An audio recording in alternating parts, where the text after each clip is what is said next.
Collectors, a mystery from the world of his dark materials in the Book of Dust by Philip Pullman, illustrated by Tom Duxbury.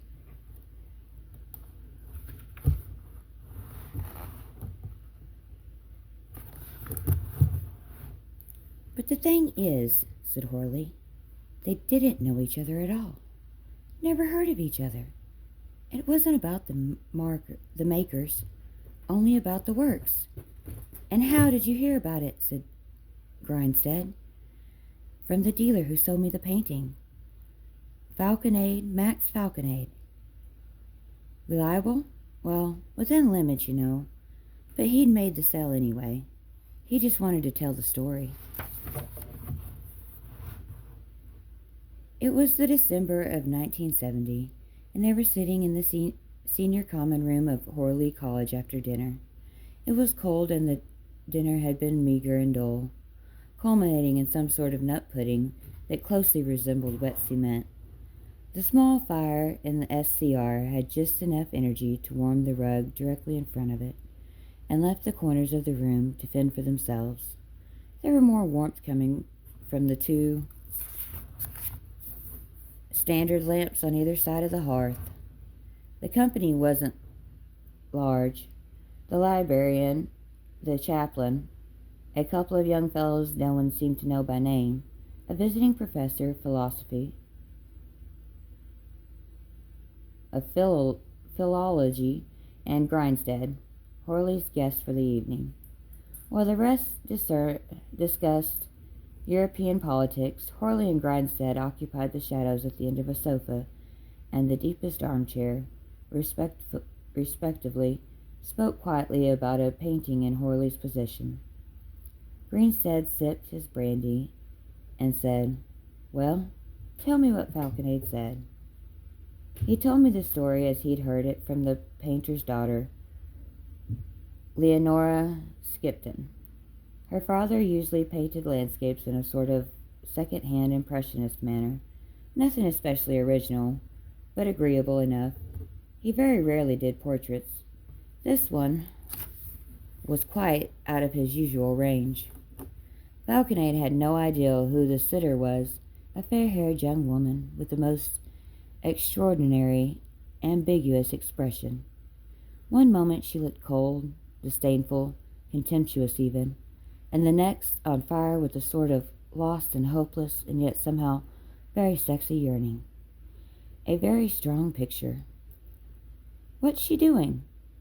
She's standing in front of a sort of dusty pink curtain, hands clasped in front, wearing a dark blue blouse thing and a cream-colored skirt. Very plain, very simple. It's all in the face. She wasn't the daughter Leonora was, said Grinstead. No, the daughter couldn't stand the picture, loathes it. She came into Falconade's gallery to confirm the identification, and said she wished it had been burned the day it was painted.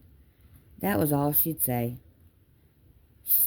She's some incredible age, must be nearly 100. Oh, and he showed me a remarkable letter. And what about the other piece? Oh, a little bronze, about a foot high. French, sort of symbolist, I suppose you'd call it. A monkey or an ape. I never remember the difference, sitting up with one hand reaching out towards us, or, towards some fruit or something. The expression's the thing here, too. Absolute savage greed and brutality. Horrible thing to look at. I don't know how anyone could bear to have it around. But beautifully sculptured, Every curl, every little fingernail in place, perfect. And the body attention and energy. Any second it might spring at you and tear your eyes out. Ghastly thing, really, but brilliantly sculpted. And who made that? Marc-Antoine Duparc. Ever heard of him? Yes, actually. Minor symbolist, as you say. Was it a large edition, this bronze? A lot of them about? I'd be surprised if there were any others. There's just this spectacular one. Has it got a tail? Yes, I think it has. Curled around its feet. Then it's a monkey. Oh, is that the difference? Well, a monkey then. The visiting professor of philology labored to his feet, swaying lightly. Good night, gentlemen, he said. A highly enjoyable evening. I am most grateful. If someone could be kind enough, I forgot where it is, my room. I would be so thankful for a guide, or at least an indication of the direction. He nearly lost his balance for a moment and put his hand to the mantelpiece to regain it.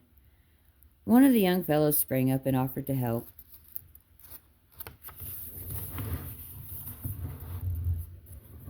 The chaplain got up to shake the professor's hand. The librarian followed his example, and it took at least 2 minutes to get the old man out of the senior common room and into his overcoat and away.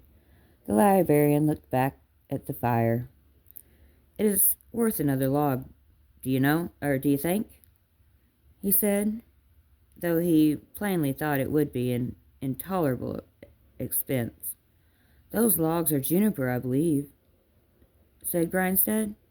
They are, sir, the last of a large consignment from the college forest land in Wales. Land now sold, I am very sorry to say. No one spoke. The librarian sighed almost silently and lifted the smallest log out of the basket and placed it at the edge of the fire. Well, I must make sure the professor has found his rooms, he said. Good night, gentlemen. He left, and a silence fell in the room. I too should go, said the aged chaplain after a pause. I think I should be on my way. Good night, Horley. Good night, sir, he said to Grindstead. Good night, he added to the remaining fellow, who stood up to shake hands before nodding a good night to Horley and Grindstead, and followed the old man out. Horley went to place the librarian's log more centrally on the fire, and added another from the basket before taking the armchair under the standard lamp next to the hearth. Come over this way, he said. Damned cold away from the fire. That was typical Bolton's reluctance to burn another log. This college is riddled with parsimony. Do you realize that the phone system is so old that if the porter's not physically present at the actual switchboard, none of us can phone out? Extraordinary, said Grindstead. He came to sit on the sofa opposite and cast a glance around the dark, paneled walls at the 5 or 6 portraits of previous principals or benefactors. Not up to much, are they? Said Horley. The Malleus drawing of Principal Ledger isn't bad, but the rest... He gave a dismissive wave. Are you telling me about the bronze monkey? You were telling me about the bronze monkey, said Grindstead.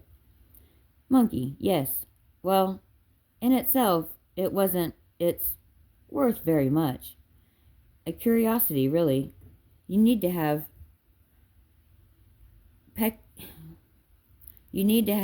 peculiar taste to want the thing.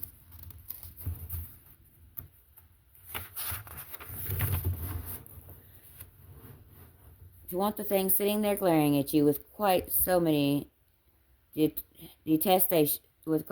detestation on its face. Falconade had a copy of the Provenance. It had passed through his hand a year or two before, and it certainly seemed immaculate. Modeled by Dupart, cast by Barbadine, bought by the Duc de Severs, then passed fairly rapidly through a number of hands, exhibited as part of a show of Parisian bronzes in London, acquired by the Martelet Gallery, and so on, all perfectly present and correct. The odd thing was how often it was sold on, and how quickly, as if people couldn't wait to get rid of it. No lack of buyers, though. Why did they buy it if it was so horrible? Couldn't tell you. Why did you buy it? Ah, you see, I didn't. Now we come to the mystery. It seems that by chance, purely by chance, the bronze and the painting often ended up in the same collections. Someone would buy the painting, and a few months later the bronze would come from another auction, and they'd buy that, or the other way around, or they'd buy the one and then be given the other as a gift or win it at a bet or something. Without anyone intending it, the painting and the bronze would find themselves in the same room, time and time again. Falconade was the first to notice it. He told me about it, and I was skeptical, of course, but he had the records. He'd followed it right back. I had to admit there was something going on. So who bought the monkey last? A man who a man who owed me some money. Bought a Charpentier maisonette from me and never paid. Lawyer chased him up and he offered the monkey instead. And Bonier's valuation, it was worth a fair bit more than he owed me. So I took it. I had no idea of the connection then. It was only last week when I bought the painting that Falconade began to open up. You're sure he wasn't making it up? Pretty sure. The business was going on before he was born, before any of us were born. You were going to say something about a letter. Oh, yes, Falconade had a letter. He gave me a copy of it, from a woman in Moscow to a distant cousin in London. A minor aristocrat of some sort, written in French about 70 years ago, before the Revolution. Anyway, about a scandal in her social circle. The husband of a friend of hers was a diplomat, and he'd been representing Russia at some high-level talks in Paris, and somebody had shown him the monkey, and he'd rather fancied it. So he made an offer, and they accepted it, and the bronze went home to Moscow in his baggage. As soon as his wife saw it, she hated it and wanted it out of the house. She thought it was an embodiment of a pure evil. But the husband dug his heels in and refused to get rid of it, so the wife consulted her priest, who tried to exorcise it. He spent the night in a salon where the husband kept the thing, praying and, whatever they do. And when the wife came down in the morning, there was the priest, dead on the floor, head bashed in, and the monkey on the sideboard covered in blood. Good God, said Grinstead. Who did it? They never found out. Husband was badly shaken, of course, and when the police took it away as evidence, he never asked for it back. They couldn't find anyone to charge, so after a year or so, they put it up for auction, and it was bought by a collector who gave it pretty sharpish to a Moscow gallery, where it found itself in the same room as the painting again.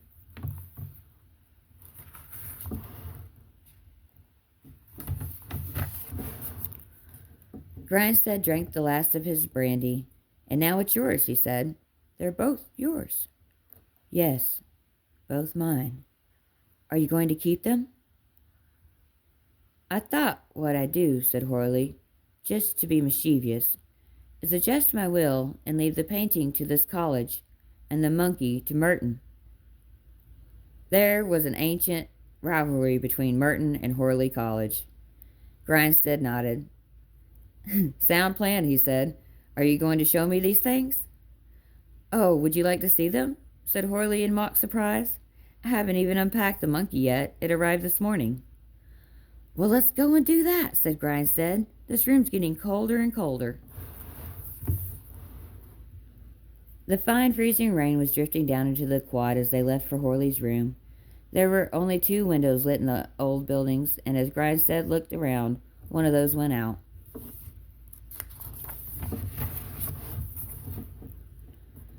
Who was the chap who owed you the money for the Mesemont? Grinstead said. Rainsford. I was never sure I could trust him. Do you know him? I bought a drawing from him once. A Veronet. It was a fake. They climbed the stairs to Horley's room. The light was on a timer switch, and by the time Horley was fumbling with his keys, the light went out. More penny pinching, he said. What would it cost them to give us an extra 30 seconds of light? Anyway, he opened the door and stood back. Welcome to the warmest room in the building. My God, it is, too, said Grinstead. It was suffocating. It was actually hot. The gas fire was burning fiercely. The heavy curtains were drawn tight against drafts, and an electric fire, with all 3 bars glowing red, gave off an odor of toasted dust. Grinstead took off his overcoat at once. Horley was bustling around, hanging up his gown, throwing his keys on the desk, taking out some wine glasses, clearing some books off the table next to a sofa, and switching on a lamp. Perhaps we could economize a little, he said, and switch off 1 bar of the electric fire. I'm certainly warm enough. Is this how you live, Horley? Is this Turkish bath temperature? Only out of mischief.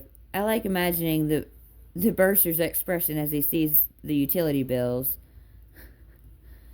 Chlorit? Go on then. Not a large glass. Where's this picture?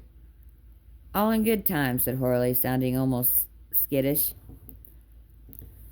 Grindstead sat as far away from the gas fire as he could get and took the glass Horley handed him. The wine was sour and unpleasant, but so was the wine they'd had at dinner. Do you remember the first picture you bought? Said Grindstead. Horley was adjusting the angle of the lampshade so as to shine clearly on the desk opposite. Yes, I do, he said. It was a dirty postcard. I bought it in Egypt during my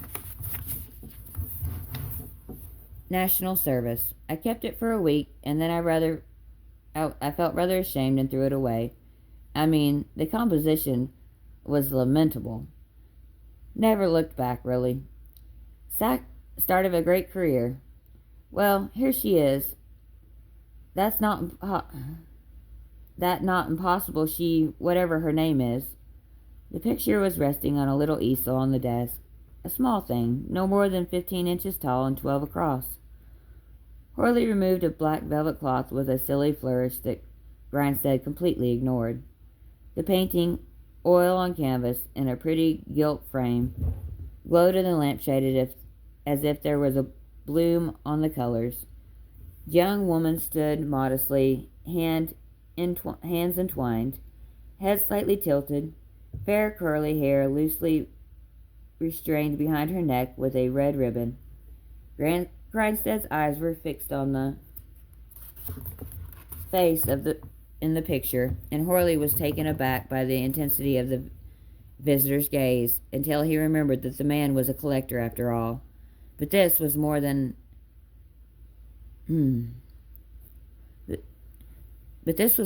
acquisitive connoisseurship. It was feral.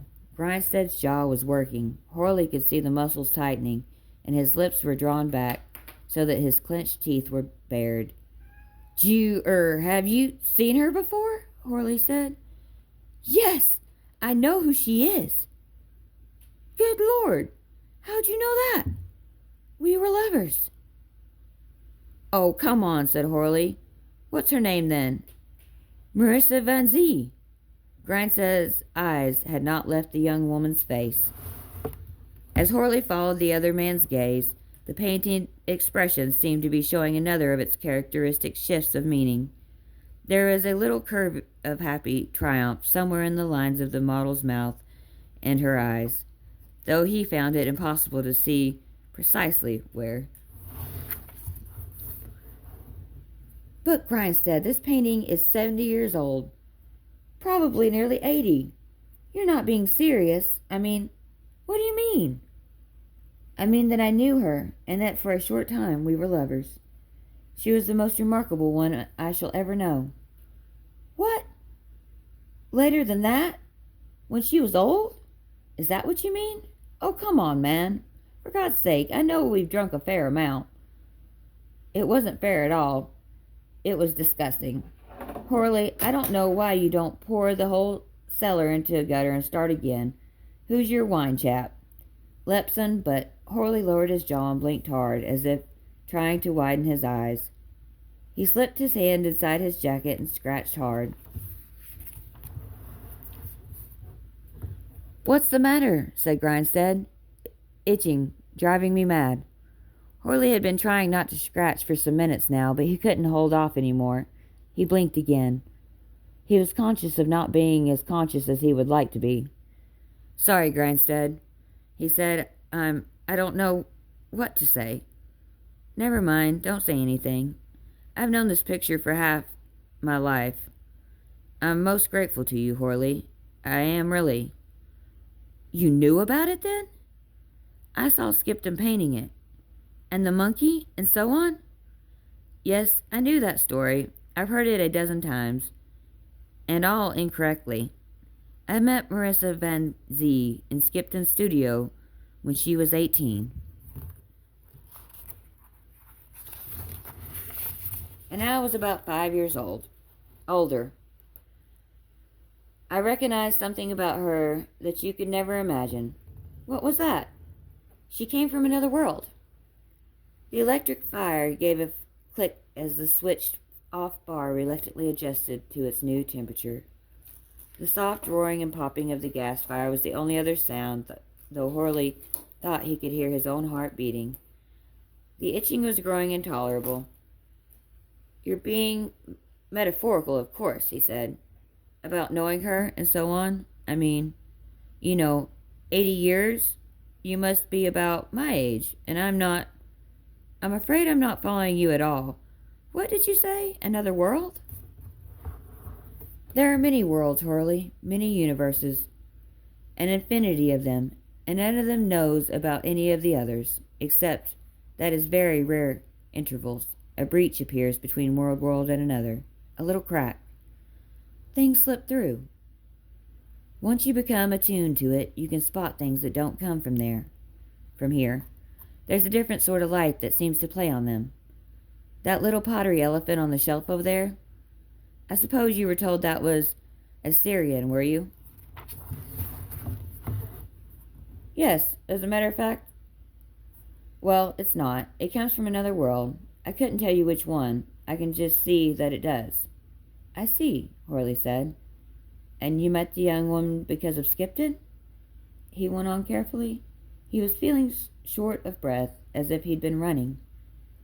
"Because I was working for old Greiner, Bertnard, the dealer, not his brother, Francios. I had to call on Skipton about some small matter, and there she was. Instantaneous. I knew she was from another world, and she knew that I knew it."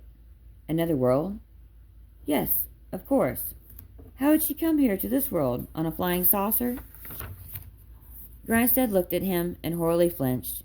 "I'm being serious," Grinstead said. "Don't push it." No, I'm not. Really, I'm not.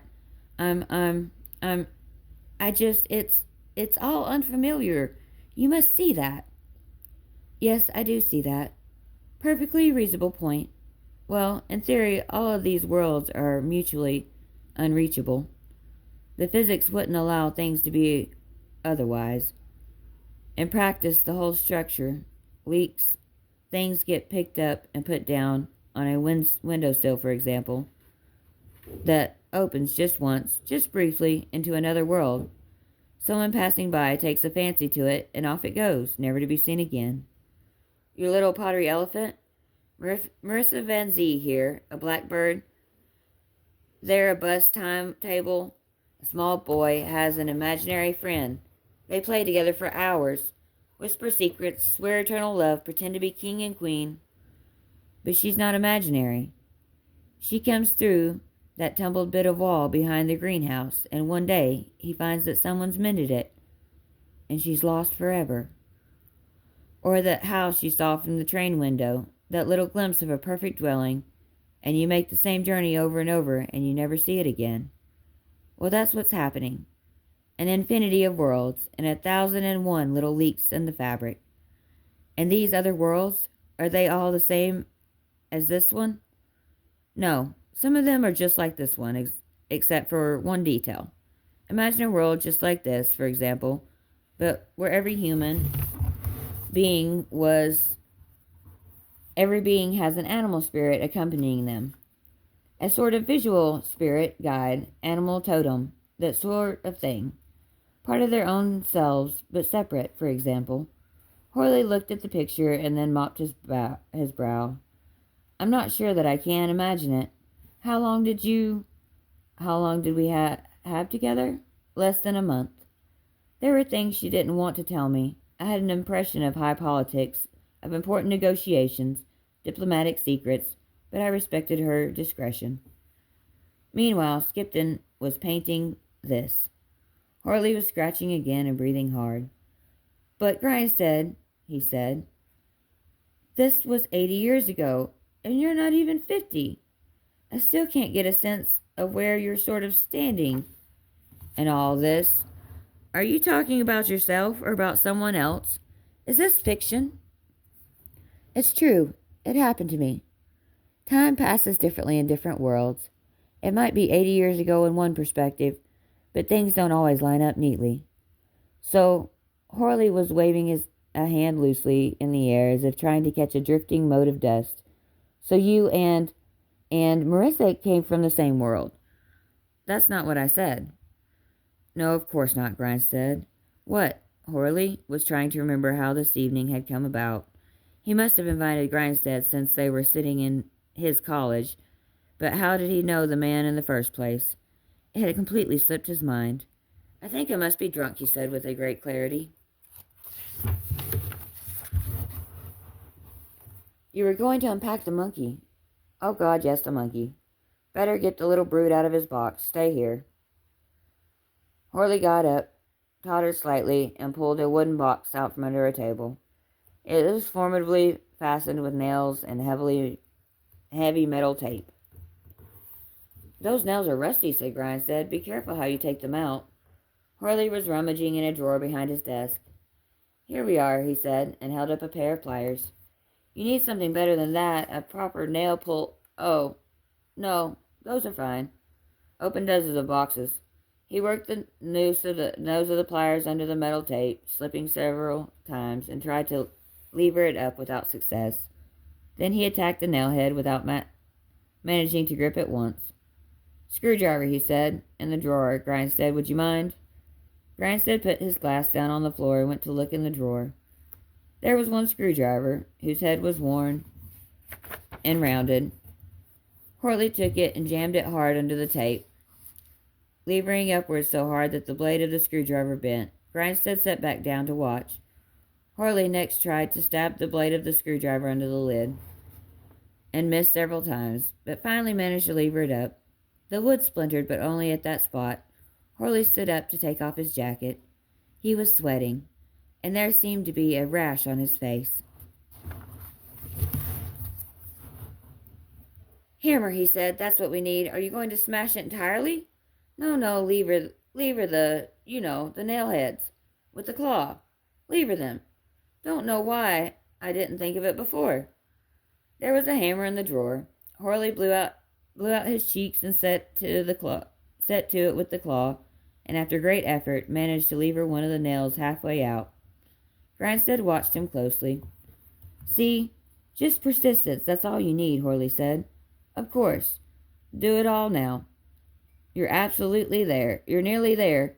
Absolutely. He continued bashing, levering, pulling, and finally managed to twist the metal tapes aside, and over the edge of the top, he stood up, panting.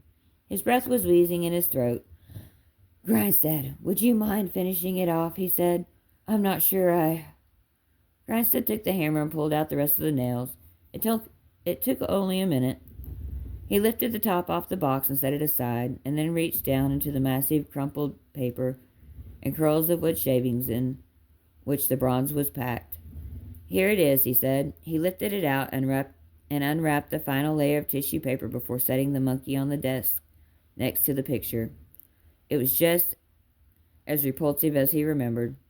He turned to Horley, who was gazing at it with an expression of horror.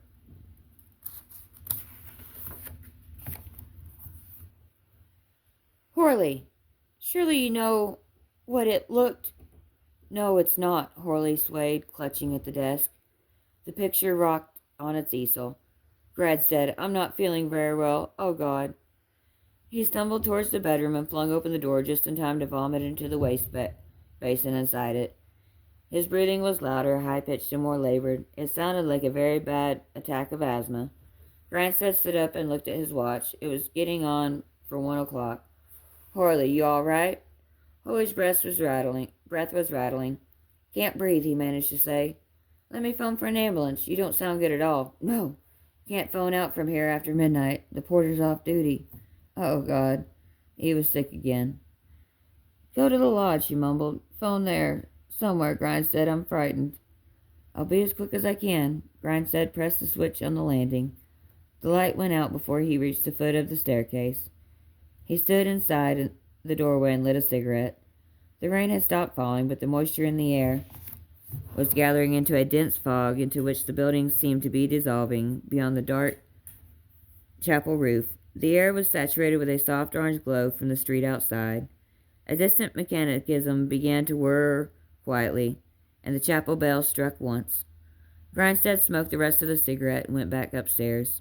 He held his breath and looked into the bedroom. Horley was dead. He pulled the door shut and turned back.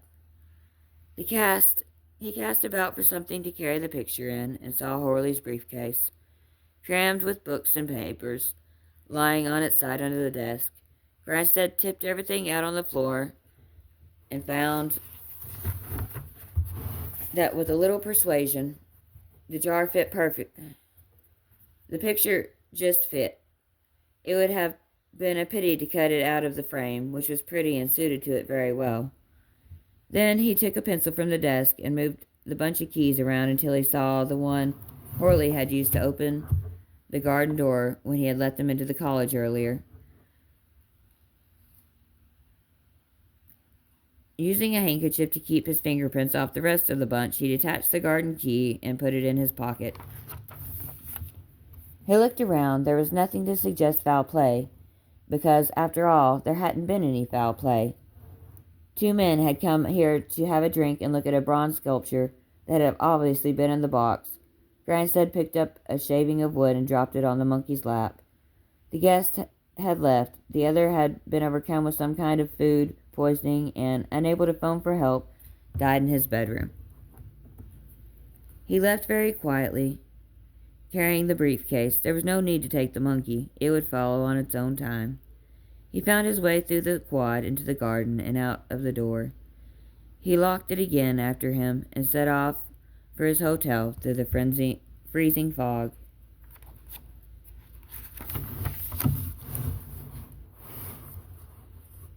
As he turned onto the high street, a taxi came along too fast and hit him.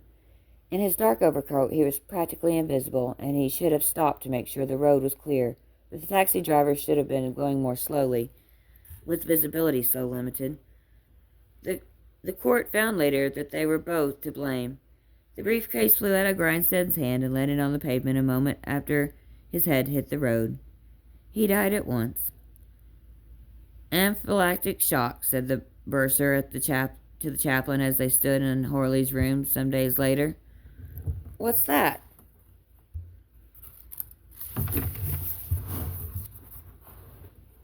When you eat something you're allergic to. Nuts quite often. That's what did him in, apparently. Didn't we have that rather nice nut pudding of the chef's last night? Don't know. I wasn't dining that night. I wonder if, well, it's too late to make any difference now. But wouldn't he have known if he was allergic to nuts? Sometimes not. You find out when the thing kicks in, which it might do at once, or it might take a couple of hours, and then you've only got a few minutes. Poor man, said the chaplain. I expect his guest would have been gone by that time.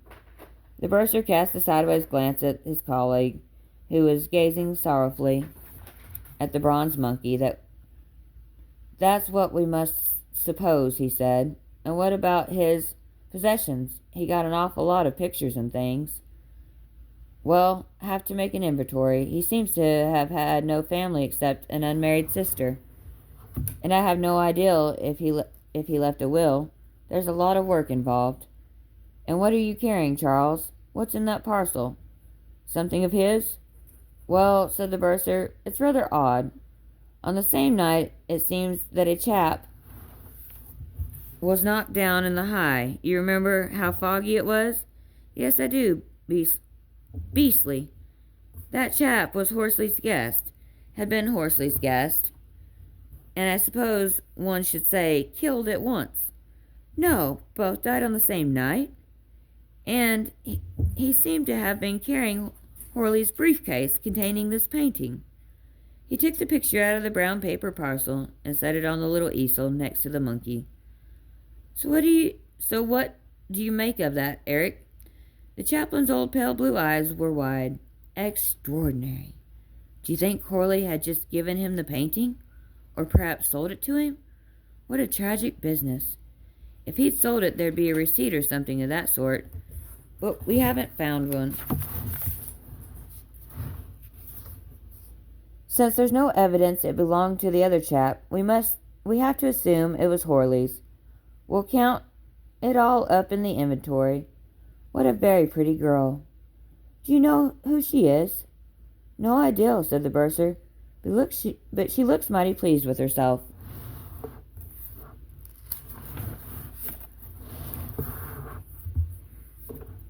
Philip Pullman was born in Norwich and educated in England, Zimbabwe, Australia, and Wales. He studied English in Exeter College, Oxford. He is best known for his Dark Materials trilogy, which has been named one of the top 100 books of all times by Newsweek and one of the all-time greatest novels by Entertainment Weekly. Pullman has received numerous awards, including the Eleanor Farrell Award and the Astrid Lindgren Award, and was knighted for his service in literature in the 2019 New Year's Honors. I happen to love his series of Dark Materials. It's very mind-opening. Too bad I didn't read it until well into my 30s. Tom Duxbury is an illustrator from the moors of West Yorkshire. His work is influenced by lino printing, which he used to depict feeling, movement, and nostalgia. He is inspired by the spirit of nature and the narrative of a landscape. Hope you enjoyed.